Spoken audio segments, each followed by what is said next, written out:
We have PAX6 genes, which are for eye development. We have them in fruit flies and we have them in human beings. Yes. Yet those are not due to common ancestry. Yes, they are due to common ancestry. This article, which I will link in the description, explains how the original PAX gene, which is the ancestor of the genes for eye building in different animal lineages, probably evolved more than 500 million years ago. As the descendant lineages evolved further, the eye building gene was modified in different ways, giving rise to the diversity of PAX6-like genes that we see now. We also have genes for echolocation in bats and genes for echolocation in dolphins, which both code for echolocation, but they're not due to common ancestry. This article, which I will link in the description, explains how such convergent evolution occurs. They're known as what? They're not known as homology. They're known as homoplasy. So one of the issues that we have in biology is that we have identical things which exist within the tree of life, which are identical in terms of their genes, which do not have a common ancestor. So the fundamental assumption that similarities equals common ancestry, that assumption is challenged by homoplasy. It's not challenged at all, as we can identify homology versus homoplasy by looking at a suite of characteristics which allow us to construct a phylogenetic tree. Scientists don't look at the wings of bats and birds and insects and concluded that they must be closely related, as their other characteristics are vastly different. When a phylogenetic tree is created, it is easy to determine which characteristic is from homology and which is from homoplasy. Fundamentally in biology, they assume similarities means common ancestry. That's the fundamental assumption. But then within that book it explains whether we look at the biochemical level or the genetic level or the anatomical level or even the linguistic level or the psychological level, we have what's known as the problem of homoplasy, which is identical features which cannot possibly be due to common descent. So when it comes to common ancestry between human beings and chimpanzees, it's based on a probabilistic framework which has assumptions and which has conceptual problems. So to anyone who's understood what I said earlier in this video, they will be able to appreciate the nonsense in this clip just shown. Common ancestry between humans and chimpanzees is explained well through homology, due to shared characteristics of both being mammals initially and then later evolutionary markers such as DNA and especially the distribution of endogenous retroviruses. A common ancestor between humans and chimpanzees is the most parsimonious explanation. There are no conceptual problems, as he says. He, of course, cannot be convinced of this, as he must believe in the fairy tale of a special creation of humans. When you watch a documentary, say David Attenborough, right? They just tell you one side of it. They say, look how similar the arm is between the human being and the chimpanzee. But what they don't tell you is, for example, in North America and in South America, they've discovered two saber-toothed cats. One's known as a placental saber-toothed cat and one's known as a marsupial saber-toothed cat. Now, the placental saber-toothed cat is closer to a kangaroo than it is to a marsupial saber-toothed cat. Yes. Yep. But if you look at their features, if you see a kangaroo and you see a placental saber-toothed cat and you see a marsupial saber-toothed cat, based on anatomical features, you would say these two cats have a common ancestor. Either he's lying here or he is completely confused. Thylacosmilus was a marsupial mammal that looked similar to the placental saber-toothed cat, but it was the marsupial saber-toothed cat that was closer to other marsupials, like a kangaroo, than the placental saber-toothed cats. All mammals have a common ancestor, but the common ancestor of marsupials is closer back in time than the common ancestor of all mammals.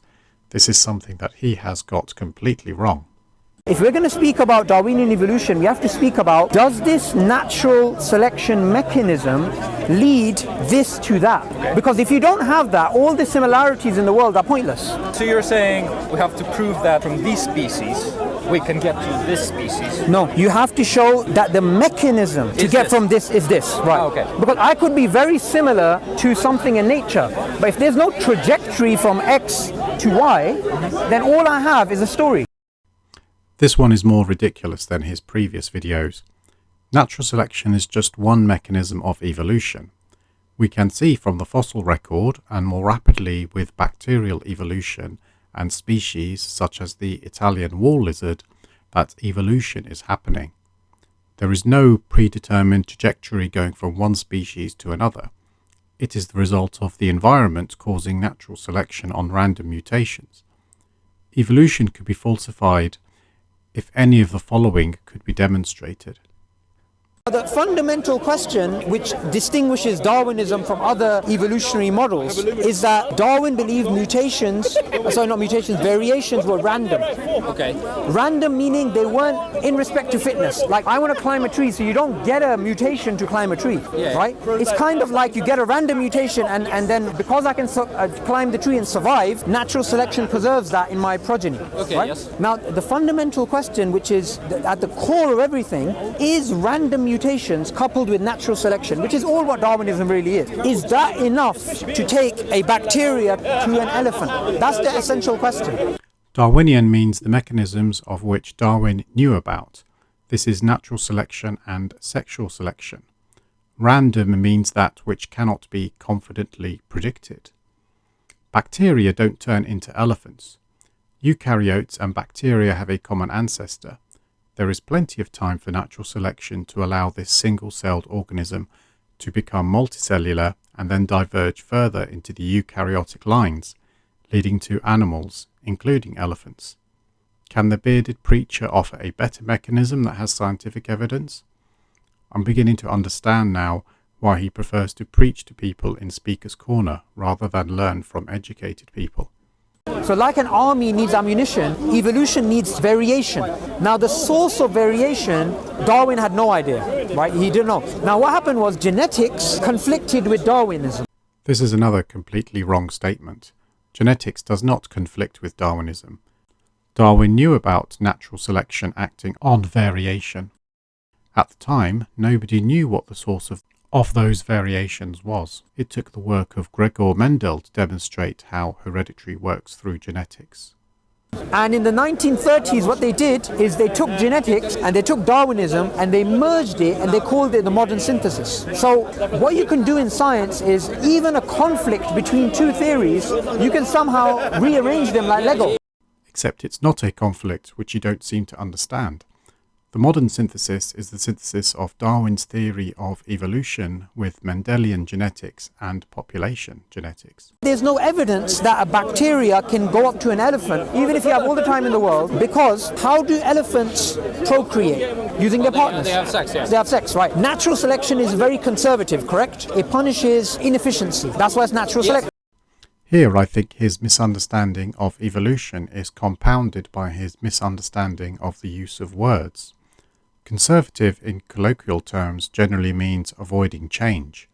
In that way, natural selection cannot be called conservative, as natural selection seeks to preserve a change that enhances survivability and the passing of genes to offspring. So I'm actually quite overweight. If me and you were to run and there's a fire, you'd survive because you're quite fit. Okay. Right? Natural selection. Bacteria, they reproduce asexually. Yes. They just keep reproducing asexually. That's very efficient. Okay. Compared to an elephant, that's very efficient. Why would natural selection select for something which is efficient, leading to something which is inefficient?